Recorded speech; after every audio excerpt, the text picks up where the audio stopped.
Welcome to Tuesdays with Gary. My name is Gary Lanham. I'm the team leader of the Gary Lanham Group at Coldwell Banker Fort Lauderdale Group office. So we're at the beach office, and today we're here at Tuesdays with Gary, and I just want to share with you some of the things you have to work around when you're doing video, because I think it's important as we continue to do business that we share with you the things that we go through, and I can tell you why we're late today as well. So we were getting ready to broadcast today, and all of a sudden we lost a major internet connection in my neighborhood. So even though I have this fancy mic now, which allows me to basically sound better on the internet, I actually couldn't get an internet connection again. And what I ended up having to do is to use my iPhone. So we're improvising today, and that's not going to stop the show, even though we're a little bit late. So I want to let you know that today we've got a great show planned for you. We're going to talk about the state of the current market as far as real estate in Fort Lauderdale. We're going to talk to one of my agents, Juan Cabrera. But before we get to Juan, I want to tell you that we now have a schedule with Gary that are coming up and will be published. So I have a schedule so that next week, for example, I'm going to have Thurman Mintz on. And Thurman, as you may know, is the president of Mintz Heating and Cooling. And he will give us some tips on maintaining our home during COVID to make sure that our air conditioner works and that we never have to go without air, because not only are we dealing with COVID right now, we're also in the middle of hurricane season. So we'll publish that schedule. You'll have it available so that you'll know which program to turn into. But let's not take away from today's audience and today's guest. I have Juan Cabrera. I'd like to welcome Juan from my team, the Gary Lanham Group. Hi, Juan. Thank you for being here today. Hello, Gary. Thank you for having me. As you said, technology is amazing. I'm actually right now in downtown Miami, about to get into another appointment. So everything is funny how technology works, especially during, I guess, the whole COVID made us get into a new era that everything is have to be very dynamic, it's very challenging too sometimes, but we actually find solutions to people's needs, and that's the important part. That is definitely an important part, and fortunately we have Chitachi as our videographer, and she's in Fort Lauderdale. I'm in Northeast Fort Lauderdale, and we've got 3 people working the show. And welcome to us from Miami, Juan. Thank you so much. So as we get started, Juan, perhaps you can tell us how's your business been the last 2 weeks? Well, actually, since COVID, is funny. Everything has been triple because we need to learn new things. We need to implement them. That actually takes time to learn it, time to implement it, and of course, we need to go out and keep doing business. It's been pretty busy, as you know. We didn't stop on the Gary Lanham Group. We didn't stop during COVID. I had a closing at the beginning of June. For my buyer on New Jersey in a condominium that it was actually the most hottest part of the market because of all the regulations and all there needs to be in compliance in order for us to close.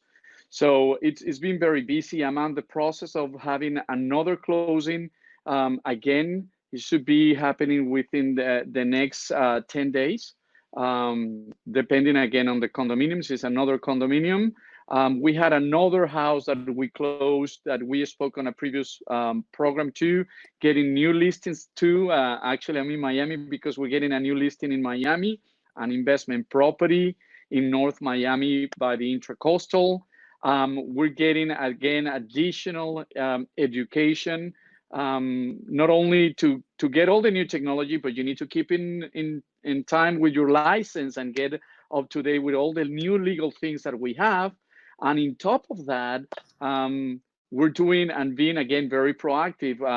I'm a member of CRS, which is a designation that if you're looking for an agent, you should understand and you should know what CRS means. And we have a virtual summit that is going to be happening tomorrow during the whole day from 9 a.m. to 5 p.m. So we're not going into a conference. Everybody's meeting this huge amount of professional and top-notch realtors throughout the United States. We're going to be meeting through this summit on the internet. That's some of the things that I've been doing in these past days. So you've been doing a lot, Juan, and I really applaud your efforts to staying on top of the continuing education. And I really appreciate you getting your CRS designation. For realtors out there, if you haven't gotten your CRS designation, you need to really consider it. It's a transaction-based volume, dollar volume that you have to close, number of transactions, as well as the educational courses required to get the designation. It takes a couple of years to get it, but once you get it, you're in the top 2% of all realtors. Yes, you have to qualify. You have to close millions of dollars worth of sales over multiple years. You have to take educational credits, and you have to be recommended by another CRS realtor. So I applaud your efforts for that, Juan. I want to come back to one of your earlier comments because I had the opportunity to meet your last Olas buyer. And I think, just like today, and we had to get rebooted, restarted, we came up with another solution. We couldn't use our fancy studio. I'm actually still in my office, which is my studio, but I'm on my iPhone instead of my computer. You had a buyer situation like this. In fact, that buyer, as I recall, that bought Las Olas, that was a purchase made sight unseen. Is that correct? 100%, yes, indeed. They came to Florida in the summer, and they were planning to have a second home in Florida to escape from the winter. And they were planning again to come back during the winter to look for a property, but surprise, COVID happened. So they know where they want to be. They know that they want to be a condominium, and they know that they want to be close to Fort Lauderdale Beach. There was a big challenge. Like I mentioned it before, getting into the condominiums. Most of, I will say like 95% of the condominium that were high rises and that were close to the beach, they closed. No friends, no family members, no realtors, no inspectors were allowed to get into the units. So getting into the units already was a challenge. I managed to do some little tricks. I know some people here and some people there. So we managed through my phone to actually do virtual showings to a handful of units. When really, the thing with COVID is that we really need to see what we want to see. That's been redundant, but it was not too much of fooling around. And that's actually what helped all the process of buying and selling real estate during this situation, that you need to screen your buyers and you need to screen the properties that you want to see as well. So we can only focus on the one that were important. We did everything to get into those units. We did all the different research and the FaceTime in many occasions, together with apps that the agents had at that time that makes things easier, but not all agents had that. And based on that and the expertise and the trust that they had in me, when we finally went to the last two units, I managed to go into those two units and visually inspect those units. Again, it was a big amount of trust on what I did and my expertise, and that was allowed us to submit an offer and work together with the condo association to actually close a property. It was a real challenge because we need to be in compliance with so many things in order to do inspections, in order to get access to the building, in order to get the interview with the HOA, and in order for them to grant access and move into the property. Each one of these steps requires different sets of needs or requirements. So nowadays, it is even more important that you get the help if you want to sell or buy, to get the help and support of a real estate agent that is knowledgeable, that know what he's doing, and that can find solutions for the challenging things that are happening day by day. No, my hat goes off to you, Juan, because not only are there addendums we have to sign because of COVID, the seller has to sign them, the buyer has to sign them. We have disclosures if it's a sight unseen unit that's purchased. We have to be able to explain that to the buyers and what are their options as far as the contract. And then you've got the inspection. The buyers aren't going to fly down from New York for the inspection. So you're going to be their eyes, with your FaceTime, with your ability to use Zoom to educate them on what's in that inspection report. Is it dangerous? Is it harmful? Is it something that's acceptable to the buyer? And then, of course, you got to get them to the closing table. And now we can even do those virtually. So, again, you did a great job. I really want to thank you for that. And that's going to bring us into talking about today's market. So we've all been pretty busy with today's market. We've got data which says that, if you ask any agent right now, they'll say there's no inventory. And in a way, that's kind of true. We did prepare a slide that I want to share with you guys. And it talks about inventory in our Fort Lauderdale market. And basically, it's a 7-day slide. And if you look at the top of that slide where the green bar is, that's our new listings. So in the last 7 days, we had 2949, so 2,949 new listings. Now, if you go down to the light blue bar, which is midway down, you'll see closed sales. And with those new listings, we had less closings. We had 1,947 closed deals. So you would think, well, we have plenty of inventory in the market. But in fact, if you look further on this scale, at the burgundy and then the kind of brownish reds and then the price decreases, price increases, you'll see that that's additional inventory that compounds the issue. So yes, we have inventory, but the issue is not having inventory to sell. It's about pricing that inventory so that the buyers can actually buy it. So Juan, what has been in your experience in dealing with the inventory situation, and how are you dealing with access to the inventory that we do have so we can successfully negotiate a deal? Yes, I'm going to mention exactly the situation that I have with the buyer that is about to close in like 10 days. We've been looking for a property during COVID and after COVID, and basically there were not enough units for him to see. He was looking for something very particular in a specific area, that it was upgraded or new construction, 2 or more bathrooms and 2 or more bedrooms properties. And again, we were actually looking the market, because as soon as the property hit the market, we were actually looking at the property and see if that works for us. It get to the point that he's right now he's relocating from New Jersey. He rented for a year, so he get familiarized with the market, and his lease is expiring by the end of July, and we are already in June and nothing happens. Well, we actually, and this is what people say, but I see real estate signs all over the place. You need to pay attention. Most of those signs have been there for a long time already, and those properties are not moving. Usually properties that are hitting the market, they're closing with less than a month. That means that we don't have enough inventory to stay on the market for 1, 2, 3, 4 months. So basically we're in a seller's market right now. That's why you've seen that the prices, people were expecting, with the whole COVID, prices are gonna go down, and you are not seeing that.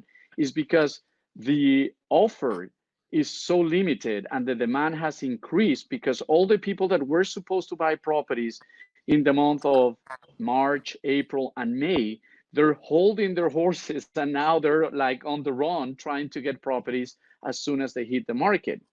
This particular case that I mentioned you, well, guess what? The property didn't even hit the market. The market was so competitive right now that we start networking with the buildings. And even before the property hit the market, we talked to a homeowner, and that's how we find out the property. We submitted an offer even before the property hit the market. And once the offer was accepted, is that when we put it on the MLS in order to continue. So I want to stop you right now, right there, Juan, because I think that the nuance is lost on many people on what you just did. So the inventory is so tight that Juan was in touch with a potential seller, and many realtors like Juan are looking at units that are actually for rent. And they're contacting the sellers and say, well, if you're, instead of renewing your tenant, because there's no inventory in the market right now, this might be a wonderful time for you to sell. And that way that realtor gets access to a unit before it even hits the market. And Juan is able to bring his buyer and really kind of swoop in and take charge and get another deal done. And that's essentially what's going on in the market. And there's another thing I want to talk about, Juan, and we're going to come back to some other examples with you, but we've got a key benchmark day coming up. And that key benchmark day is going to be June 30th, 2020. And the big significance of that day is that right now, real estate, we have no supply. We have more than enough buyers. People are they're fleeing New York. They're fleeing Connecticut. They're fleeing the Northeast and especially densely populated areas because of COVID. And then we have COVID occur, and now the government wraps us in a cocoon. So they wrapped us in a cocoon to protect us. They wrapped us in a cocoon so that we didn't have to pay our rent if we lost our job. We could have a mortgage forbearance. They stopped any kind of foreclosure action. And essentially real estate from the government perspective came with a clamping halt. So come July 1st, we learn a couple of new things, like, are the people who've been in forbearance, are they able to pay their mortgage? Because now they've got not only the fourth month, they've been in forbearance for 3 months, April, May, and June, that's 3 months mortgage, and now paying July mortgage.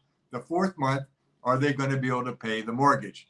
So if we kind of go back at that, and I don't need to catch my videographer off guard, but if we go back to that slide where we talked about the new listings versus the closed sales, well, not that slide, but the previous one, I just want to point out one thing, because when we look at this slide, even though we see that we have a lot of listings and versus closed sales, this is yesterday's data. This is historical data. So we have to think about what's the next thing? What's going to happen in the next 6 months? How is this going to affect our market? And it's likely, thank you for that slide, Shidachi, and it's likely that what we're going to see is a whole change in the real estate market. Now, real estate is always governed by life events, but a major life event that's occurred in this market is that there are now over 40 million people unemployed. And the economy is trying to restart itself, but some people are saying enough is enough. I've got a second home in Florida, maybe I need to sell it. Or maybe I need to go back to my kids in the Northeast because the uncertainty of the future is here. So we have a lot of things happening on July 1st that I wanted to make sure we bring into the equation. So another thing that I wanted to, I know you've got an appointment at 2:30, but I wanted to get your opinion on this as well. And that is, with the moratorium and the foreclosures coming off, and now we've got people fleeing here from urban cities, what do you expect to see in terms of viability in our market? Do you think it's going to remain strong? Wow. That will be hard to tell because we still need to see there's been a stimulus to all the different and this government has been protecting the real estate market, and we're like kind of a bubble. But I think that yes, you were right. I think that we're going to start seeing on the last quarter of the year an increasing of people in default or people being evicted, and some people think that they don't need to pay the rent, and some people are taking advantage of that. So the market is going to change again on the second half of the year, and by the end of the year we're going to see a totally different scenario than the one we're seeing right now. How big is going to be the effect of it? I wish that I have a magic wand or a magic, crystal ball and give you that information. But definitely, yes, we will see a change. It's not going to be the way we have it right now. So I think that brings us into, if you're going to sell your property it's probably best to deal with today's data. What we do know, we know we have no inventory. There's government protection for homeowners who have had trouble with their rents, with their mortgages and so forth. And there are no foreclosures until July 1. So if somebody wants to sell their house, now is the time to sell their house. And I know that Juan's getting ready to go into an appointment, but I want to just talk a little bit about pricing a house in today's market. So Juan, you know, in the old days, 4 months ago, because everything's technologically advanced nanoseconds now. In the old days, we would look at the neighborhood community price. We would look at the list price to sale price ratio, which typically in the Northeast Fort Lauderdale zip code 33334, in which we deal a lot in, we would see a list to sale price ratio of about 3%. So we look at the neighborhood price, knowing that people look in the community first, and they find the house second. They look in the community because they're looking at churches, schools, grocery stores, things to do. And they would mark that list price up from 3% of what they would expect in a contract value. Yet we look at the data and we have more listings in place now and less closed sales. So when we go to price a house, we have to change the pricing model. We have to look at the way we price properties in a totally different eye. We have to look at the COVID eye now. We have to get attention on the seller's properties. And one of the things you've done very cleverly is pricing properties. Would you mind sharing that with us? Especially when we talk about perhaps like the North Andrews garden property that you priced. Yes, I'm going to go on that very quickly because as you mentioned it, yes, I need to, there's people waiting for me, looking at me right now, and I need to go. But I will tell you very briefly. Yes, we actually went and looked at the market and whatever was happening. And before we went to the market, like within hours, we say, let's go under the current market price, because the market was reacting in a way that by the time we list the property, the market was going down. So it was actually clever that when we actually listed below market value, we get more attention and we have more people competing for that property. And at the end of the day, we ended up having a higher than listing price and sometimes higher than listing market as well. So that's actually a strategy that we're doing that we have getting very good results. And I think that, you know, sellers should consider that. They will have better results for their listing with that kind of a strategy. And that strategy works so well. And I know you've got to go. And thank you for joining us today. We're going to continue on thank you very talking much about pricing, but thank you, Juan. Pay less taxes. So we have a slide to kind of demonstrate what it's like to price in today's market. And basically what we're going to display is a sheet from the MLS. And I apologize for it being a little small, but when it printed out, this is what you get. But basically, if you look at the this list, and there are a couple of things to look at.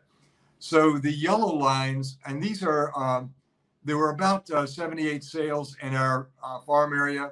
This is about 27 of them. And these sales occurred very quickly.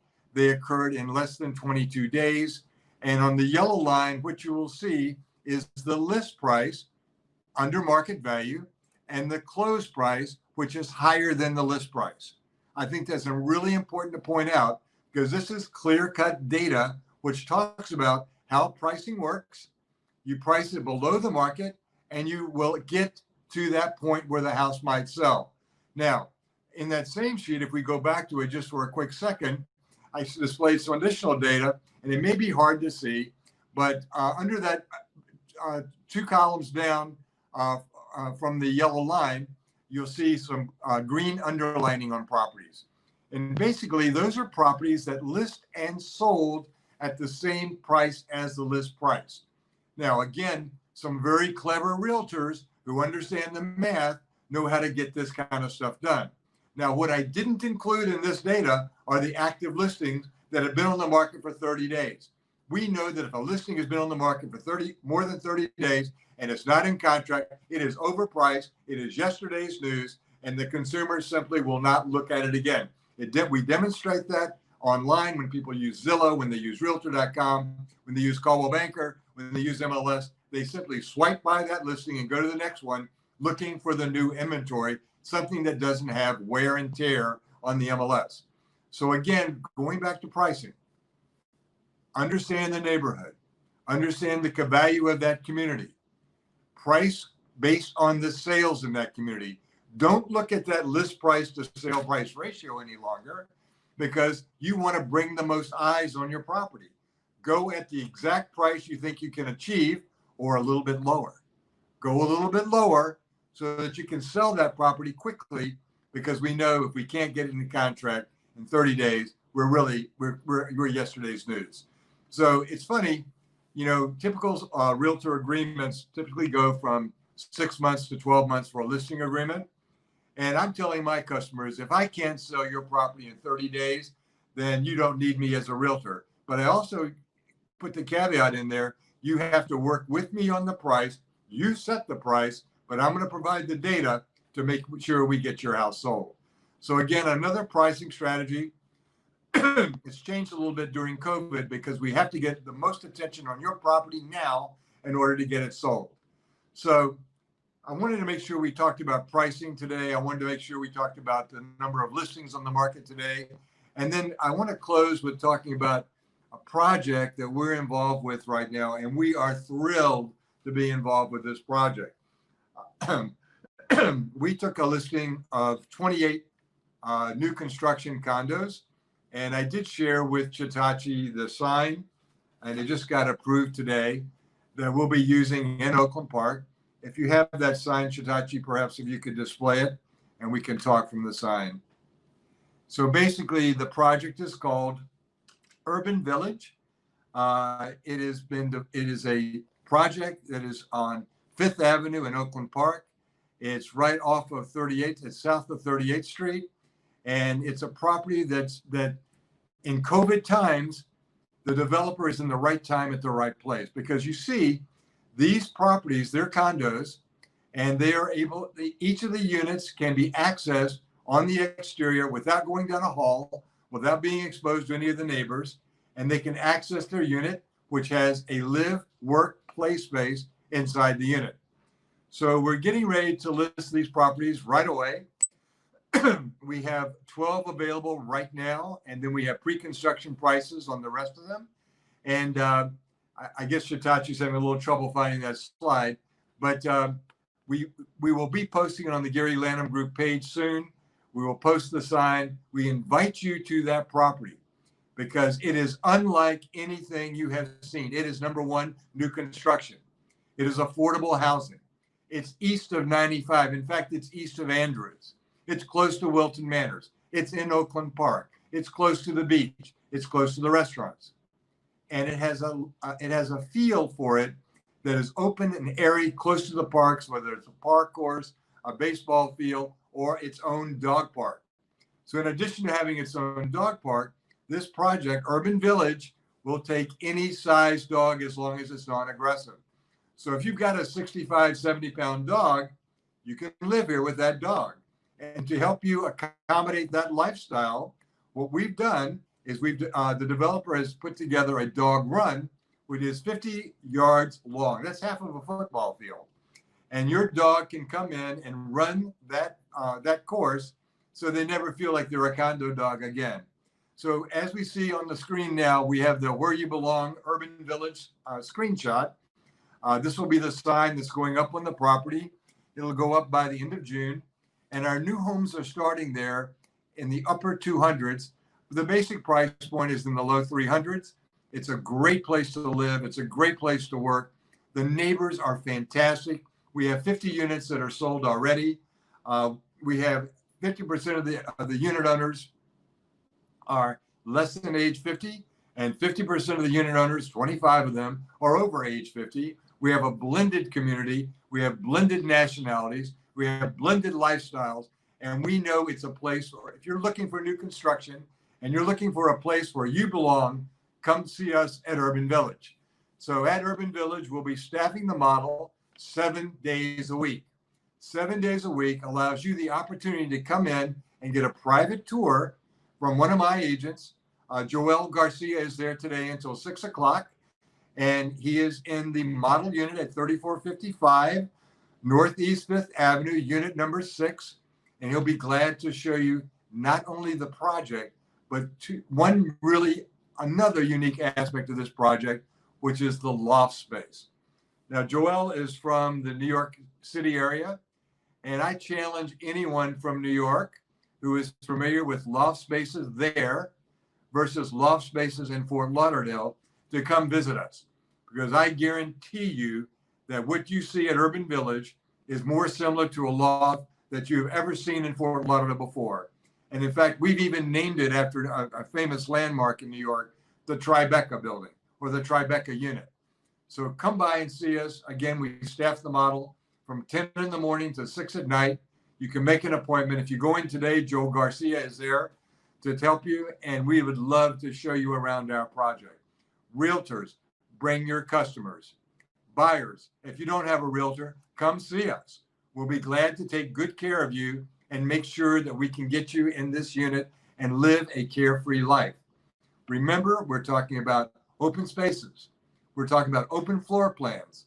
We're talking about polished concrete floors in the loft spaces. What is there not to like about this? Stainless steel appliances, upgraded closet space, upgraded kitchens. In fact, the kitchens are European. They're actually Spanish kitchens. I believe it's OB Cocina kitchens, and they come to us from Spain, and they're being installed right now in building 3, because we expect to start closing those units immediately come July 1st. And we still have inventory for you to review. So again, come see us at Urban Village. My name is Gary Lanham. I'm the team leader of the Gary Lanham Group, but one of my team members will be there every day. I don't like to compete with my team, and I won't be competing on this project. So they will be there ready to meet you and ready to sell you a unit. This is a place you'll love. This is a place you'll call home. This is a place you'll take your fur baby, many of them are dogs there, and enjoy life for a long time. And because you can buy at pre-construction prices, your risk of overpaying for a unit is really minimized. It's the best deal in town. I want you to come. I want you to take a look at the property. I want you to meet my agents because they're superior in many, many ways. If you can't go today, check out the Gary Lanham Group website or the Facebook page, and you'll see videos as far as what we're doing every day on a video basis to make you understand and learn more about this project, because there's nothing like it yet, and we know that you're going to enjoy it very much. So to kind of wrap up today, we've tried to talk to you about what it's like doing business in COVID.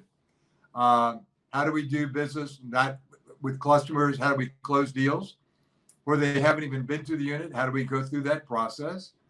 What does our inventory look like in the Fort Lauderdale market? How do we price these units to sell? And then how do we bring new construction to you so that basically you have no worries or fears in the first 5 to 10 years, because you don't have to worry about a resale of an existing house, which may have galvanized pipe problems. So again, it's really great being with you today. Thank you for Juan Cabrera for joining me earlier. Chachachi, thanks for making this broadcast possible, even under the most unpredictable circumstances. And I want to remind you again that next week, Thurman Mintz from Mintz Heating and Cooling will be my guest, and we will be publishing a calendar of guest speakers who will be interviewed by me, and we've got a really special one lined up in July. All of them are special, but the one in July is especially special because he's a physician in town, and he's going to talk about COVID, real estate, and his practice and how we can be safe in this environment. Thank you for joining me today. My name is Gary Lanham. I'm the team leader of the Gary Lanham Group at Coldwell Banker, Fort Lauderdale Beach office. I'll see you soon.